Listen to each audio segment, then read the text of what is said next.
तैयार रहिए। Start. Speaker महोदय, वास्तव में समस्या बड़े उद्योगों और ग्रामोद्योगों में सामंजस्य स्थापित करने की है। सभी उद्योगों का उद्देश्य उत्पादन बढ़ाना और आर्थिक दृष्टि से देश को समृद्ध करना है। स्टॉप। हमें देखना यह है कि इन उद्देश्यों की पूर्ति के लिए भारी उद्योगों और घरेलू धंधों को देश के आर्थिक जीवन में क्या स्थान दिया जाए। स्टॉप।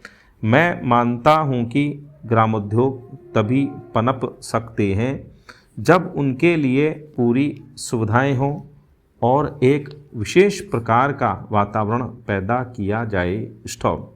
जहां तक सुविधाओं का संबंध है, योजना आयोग और भारत सरकार ने यह सिद्धांत रूप से स्वीकार किया है कि इन उद्योगों को ऐसी सुविधाएं दी जाएं जिनसे खादी और दूसरे धंधों को प्रोत्साहन मिले और साथ ही बड़े उद्योगों पर भी बुरा प्रभाव ना पड़े। स्टॉप। इसलिए मैं समझता हूं कि हमारी समस्या ठीक प्रकार की सुविधाएं सुझाने की है। स्टॉप। प्रत्यक्ष सहायता के रूप में सरकार ने अभी तक जो कुछ किया है उससे खादी को कुछ न कुछ प्रोत्साहन मिला है। स्टॉप। खादी के लिए एक क्षेत्र सुरक्षित कर देने के प्रश्न पर भी विचार किया गया है जिससे खादी और मिल के बने कपड़े के बीच प्रतिस्पर्धा न रहे। स्टॉप।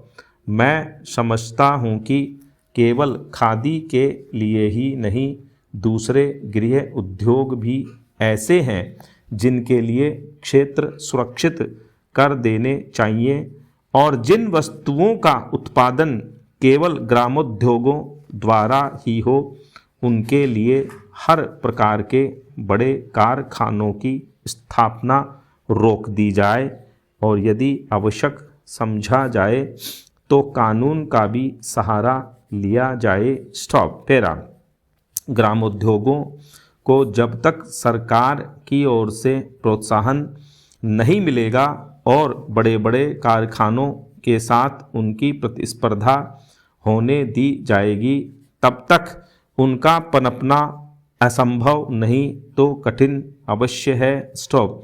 आज तो उनको प्रोत्साहन मिलने की अपेक्षा बड़े बड़े कारखानों को माल ढोने के लिए रेल भाड़े की तथा अनेक प्रकार की दूसरी सुविधाएं अधिक मिल रही हैं और ग्रामोद्योग एक एक करके नष्ट होते जा रहे हैं। स्टॉप।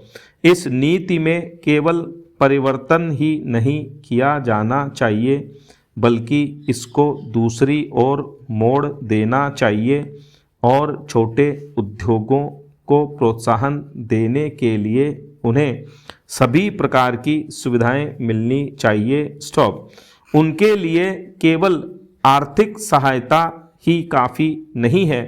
मैं जानता हूं कि सरकार ने बड़े बड़े कारखानों की सहायता के लिए करोड़ों रुपयों की सहायता दी है अथवा उनको बचाने के लिए कर के रूप में जनता पर अरबों का बोझ लादा है। स्टॉप। उदाहरण के लिए चीनी को ही लीजिए। स्टॉप।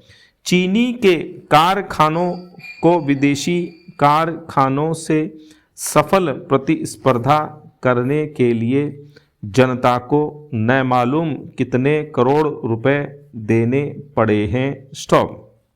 इसी प्रकार विदेशी लोहे से भी सफल प्रतिस्पर्धा करने के लिए जनता को कितने ही वर्षों तक प्रतिवर्ष करोड़ों रुपए देने पड़े हैं। स्टॉप।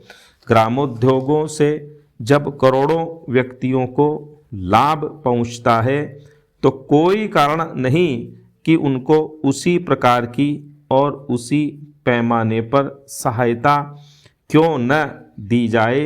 स्टॉप।